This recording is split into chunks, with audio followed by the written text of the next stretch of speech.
Assalamualaikum brother, kembali lagi bersama saya Mang Robert yang pastinya selalu setia menemani kegabutan Anda. Di video kali ini Mang Robert akan menceritakan alur cerita film yang berjudul 12 Strong atau 12 Strong 2018. Film ini dibintangi oleh Chris sebagai Mitch Nelson. Kalau dilihat-lihat mirip si Thor si Nelson ini ya.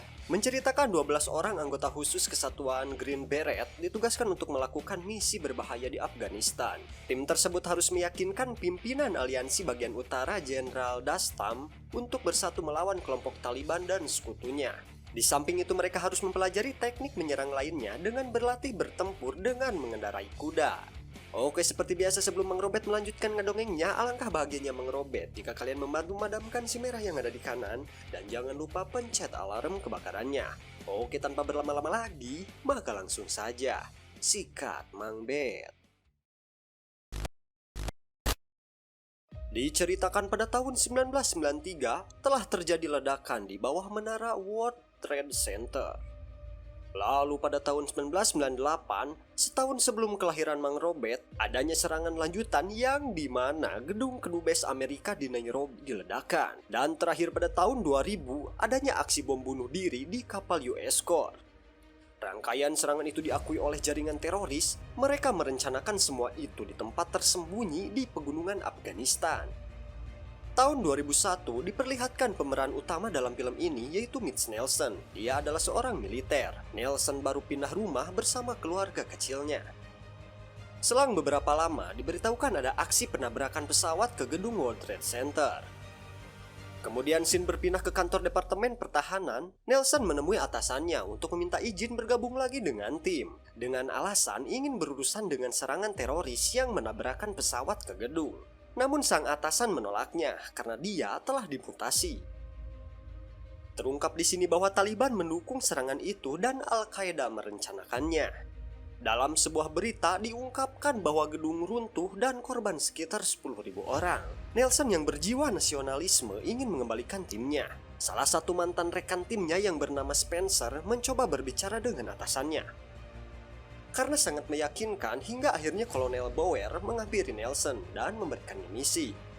Keluarga dari masing-masing tim seperti tidak menyukai dengan penugasan mereka karena taruhannya adalah nyawa. Namun inilah resiko yang harus keluarga mereka pahami dari awal. Ya emang begini resikonya jika suami seorang pasukan militer gitu nyebrad. Lanjut. Tanggal 16 Oktober tahun 2001, mereka akhirnya tiba di markas K2 Uzbekistan, tepatnya 156 km dari perbatasan Afghanistan. Di dalam ruangan ini, tim mereka berjumlah 12 orang. Lalu Nelson masuk ke ruangan pemimpin strategi. Pemimpin itu menjelaskan bahwa Al-Qaeda adalah otaknya, namun Taliban adalah ototnya. Rencananya mereka akan turun di Afghanistan Utara lalu bertemu dengan seorang jenderal Afghanistan Utara yang bernama Dastam. Dan misinya adalah mendapatkan kepercayaan Dastam lalu bertempur bersamanya. Hingga tujuan akhirnya adalah merebut Mazar-i-Sharif. Atasannya itu memberi waktu 6 pekan, namun Nelson hanya meminta 3 pekan. Alasannya, bila mana lebih dari 3 pekan, menurut Rusia yang pernah ke sana, salju akan turun dan menghambat pergerakan mereka. Hingga akhirnya dari 5 kapten sebelumnya, hanya Nelson yang mempunyai pandangan berbeda. Alhasil dia dan timnya lah yang dipilih. Pukul 10 malam, mereka pun berangkat menuju Afghanistan. Mereka terbang di ketinggian 7.600 meter, dan itu beresiko terserang hipoksia. Nah, setelah Mang Robert googling, hipoksia adalah sebuah kondisi yang disebabkan oleh kekurangannya oksigen dalam sel dan jaringan tubuh, sehingga fungsi normalnya mengalami gangguan. Ini adalah kondisi berbahaya karena dapat mengganggu fungsi otak, hati, dan organ lainnya. Gitu meren. Tak lama mereka pun tiba di atas pegunungan. Hari pertama operasi di utara Afghanistan. Datanglah kelompok pasukan yang menjemputnya. Pagi harinya mereka pun sampai di sebuah tempat bernama Alamo. Terungkap sebuah fakta dari salah seorang di sana bahwasannya Dastam sangatlah membenci Taliban. Hari kedua operasi di Alamo. Akhirnya datanglah Jenderal Dastam dan pasukannya. Di sini mereka melakukan negosiasi dengan memberikannya beberapa hadiah. Dalam waktu 5 jam mereka akan menuju lokasi Taliban menunggangi kuda. Namun karena hanya ada 6 kuda, maka mereka dibagi menjadi 2 tim, yaitu sel Alpha dan sel Bravo. Di tepi kota base camp terlihat seorang pemimpin Taliban bernama Mullah Razan. Dia sedang menghukum pengikutnya. Kembali ke tim sel Alpha yang baru sampai di gua Kobaki, menurut Dastam mereka akan membunuh Taliban besok pagi. Hari operasi keempat di Alamo. Beralih ke tim sel Bravo, Milo terus dibuntuti oleh seorang bocah bernama Nazim. Ketika Siduru, Dilar mengungkapkan bahwa Afghanistan telah dijajah 2000 tahun lalu oleh semua pihak. Tak lama Dastam datang mempertanyakan anak buah Nelson yang ikut berjaga. Nelson menjelaskan itu adalah perintah dari atasan. Keesokan harinya tim Nelson dan Dastam bersiap untuk menyerang pertahanan depan Taliban di luar kota base camp, 28 mil selatan kota Mazar. Mereka mengintainya dari atas gunung yang cukup jauh. Nelson meminta izin kepada Dastam untuk lebih mendekat ke target agar dapat mengirim titik koordinat yang akurat. Namun Dastam menolaknya. Dastam beralasan hal itu terlalu berbahaya apabila satu saja pasukan Amerika mati, maka ia akan kalah perang akibat tak ada dukungan dari pemerintah Amerika. Kemudian Dastam meminta peta milik Nelson dan menunjukkan lokasi pasukan Taliban di peta milik Nelson. Nelson juga menanyakan bagaimana mereka bisa tahu bahwa pasukan yang ada di hadapan mereka itu adalah benar-benar pasukan Taliban. Padahal banyak sekali pasukan lain di area pegunungan itu. Dastam membuktikannya dengan menghubungi pasukan Taliban menggunakan radio. Setelah dipastikan pasukan itu adalah pasukan Taliban, Nelson segera menghubungi pesawat pengebom dan mengirim titik koordinatnya. Tak berselang lama, puluhan bom dijatuhkan dari pesawat. Akan tetapi dari banyaknya bom yang dijatuhkan, tidak satupun mengenai pertahanan pasukan Taliban. Alus kelakuante. Melihat hal itu, Nelson langsung pergi mendekat ke pertahanan pasukan Taliban untuk mengirim koordinat baru yang lebih akurat. Namun di sela-sela mengirimkan koordinat, Nelson mendapat serangan dari pasukan Taliban. Baku tembak pun terjadi. Namun tak lama dari itu, bom berjatuhan dari langit dan tepat menimpa pertahanan pasukan Taliban. Pasukan Dastam bersorak kegirangan melihat hal itu.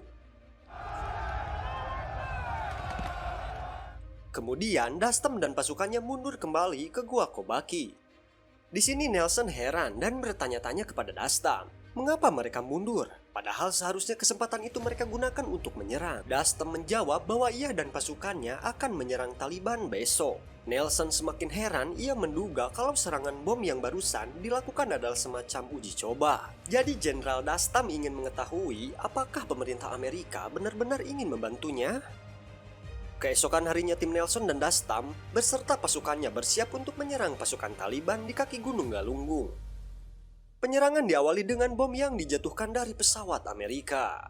Kela berad, sekedar mengingatkan ya, supaya Mang Robert lebih semangat, jangan lupa like, komen, dan subrek ya. Oke, lanjut. Setelah itu Jenderal Dastam dan pasukannya turun untuk menyerang. Jenderal Dastam tidak memperbolehkan tim Nelson untuk turun dan ikut menyerang. Ia benar-benar tak ingin satupun tentara Amerika mati. Dastam dan pasukannya pun bertempur dengan Taliban dengan menggunakan kuda. Kuteplak. Namun tiba-tiba pasukan Taliban mengeluarkan tank dan kendaraan tempur mereka. Pasukan Dastam kewalahan menghadapi pasukan Taliban dan banyak di antara mereka yang gugur. Melihat hal itu langsung segera meminta bantuan serangan udara. Akan tetapi pesawat pengebom tidak bisa membantu Nelson karena kehabisan bahan bakar dan harus kembali ke markas. Akhirnya Nelson beserta panayagannya pun memutuskan untuk turun menarik mundur Dastam dan pasukannya. Setibanya di gua tempat mereka bersembunyi, dengan sedikit marah, Nelson mempertanyakan bagaimana bisa Jenderal Dastam tidak memberitahukan mengenai jalur suplai tank milik pasukan Taliban. Seandainya Dastam beritahu jalur suplai tersebut, maka Nelson akan menjatuhkan bom di jalur tersebut, sehingga mereka tidak perlu bertempur menunggangi kuda dengan melawan tank. Nelson memilih Dastam untuk lebih percaya kepadanya ketimbang hanya menjaganya saja. Dastam hanya menjawab bahwa pasukan Amerika hanyalah seorang prajurit, bukan seorang kesatria yang siap syahid seperti mereka. Di malam harinya Dastam menjelaskan semua rencana kepada Nelson. Saat itu ia juga menjelaskan bahwa sebenarnya ia tahu mengenai jalur suplai pasukan Taliban. Akan tetapi ia tidak tahu persenjataan yang mereka miliki. Dalam perbincangan itulah mereka juga semakin saling mempercayai satu sama lain. Keesokan harinya Nelson menyusun rencana bersama timnya. Ia meminta 3 orang dari timnya untuk memotong jalur suplai pasukan Taliban tanpa bantuan dari Jenderal Dastam. Hal ini mereka lakukan agar kejadian seperti kemarin tidak terulang kembali. Tak berselang lama, tim Spencer pun tiba di Gua Kobaki setelah mereka mendapatkan kuda Alamo. Setelah tim Nelson dan tim Spencer bergabung, Nelson dan Dastam melakukan penyerangan ke kota Base Camp yang merupakan kota kelahiran Jenderal Dastam sekaligus jalan menuju kota Maza. Serangan diawali dengan menjatuhkan bom dari pesawat pengebom. Setelah itu, seluruh pasukan maju untuk bertempur. Meletuslah pertempuran sengit melawan Taliban. Tim Nelson bersama Dastam dan pasukannya harus bertempur melawan senjata mesin dan mortir. Namun setelah pertempuran yang sengit, akhirnya pasukan Taliban dapat dikalahkan. Sementara itu, 3 orang utusan Nelson juga telah berhasil memutuskan jalur suplai pasukan Taliban dengan bantuan serangan udara. Kemudian Nelson dan Dastam melanjutkan perjalanan dan tiba di Goa Sulgare. Di sana Spencer memberitahukan kepada Nelson bahwa atasan mereka juga mengirim pasukan khusus lain ke Jenderal Atta untuk melawan Taliban. Di sisi lain, Jenderal Atta merupakan saingan Jenderal Dastam di Afghanistan. Hal ini cukup berat bagi Nelson karena apabila Dastam tahu tentang itu, maka ia akan melupakan Taliban dan meninggalkan Nelson berserta timnya. Karena Dastam tak mau berperang membuka jalan bagi saingannya untuk merebut kota Mazar. Dan benar saja, setelah Nelson memberitahukan hal itu kepada Dastam, Dastam pun marah dan meninggalkan Nelson berserta panayagannya untuk melakukan penyerangan sendiri. Kemudian Nelson membicarakan hal itu bersama timnya, dan mereka semua memutuskan untuk tetap melanjutkan misinya dengan atau tanpa Jenderal Dastam. Keesokan harinya, Nelson beserta panayagannya berangkat untuk melakukan pengepungan di pertahanan terakhir pasukan Taliban di celah Tiangi, yang sekaligus merupakan satu-satunya jalur menuju kota Mazar.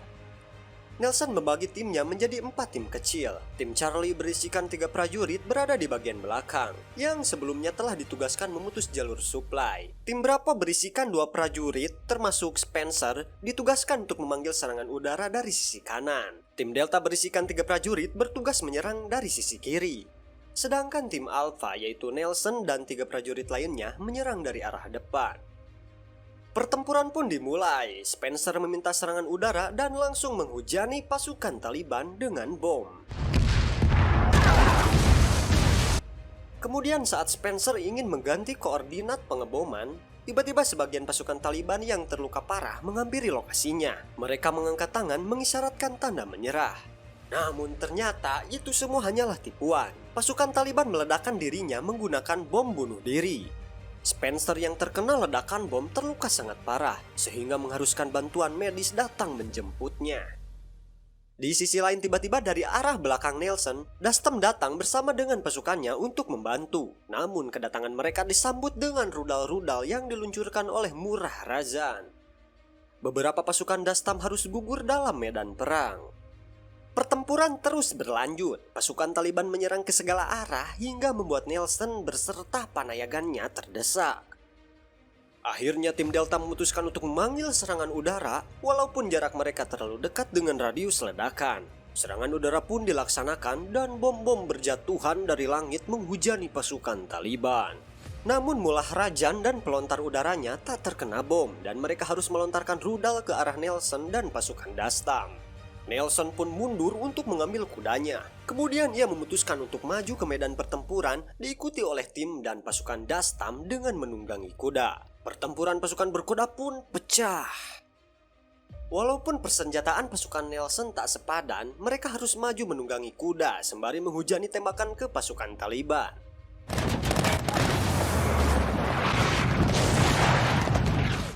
Hingga pada akhirnya Nelson berhasil melumpuhkan pelontar rudal milik Mullah Razan.